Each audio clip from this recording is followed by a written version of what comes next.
মেহমানান sporting ক্লাবের বিদেশিরা কলকাতায় আসতে শুরু করেছিলেন গত দুদিন ধরে। বুধবার এলেন কোচ চেরনিসভ। 16ই আগস্ট অর্থাৎ শুক্রবার থেকে মেহমানান স্পোর্টিং মাঠে সিনিয়র দলের প্র্যাকটিস শুরু হবে আইএসএল এর জন্য। সকালে অবশ্য জিম আছে।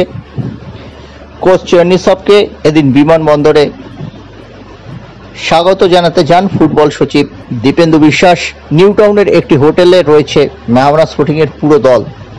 বিদেশিরা মেহমানান স্পোর্টিং এর সদস্য খেলোয়াড়রা অধিকাংশই সন্ধ্যের মধ্যে কলকাতায় এসে পৌঁছেছেন। কাশ্মীরের খেলোয়াড়দের আসতে রাত্রি 11টা হয়ে যাবে। সব মিলিয়ে স্বাধীনতা দিবসের প্রাক লগ্নে আইএসএল টিম কিন্তু দারুণভাবে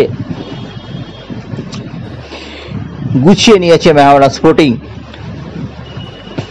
প্রহর গোনা শুধু প্র্যাকটিসের। নিজেদের মাঠেই কিন্তু মেহমানান প্র্যাকটিস করছে মোহনবাগান এসজির মতো। মোহনবাগান এসজিও স্বাধীনতা দিবসের দিন বিকেলে মোহনবাগান মাঠে প্র্যাকটিস করবে, তবে প্র্যাকটিসটি ক্লোজ ডোর।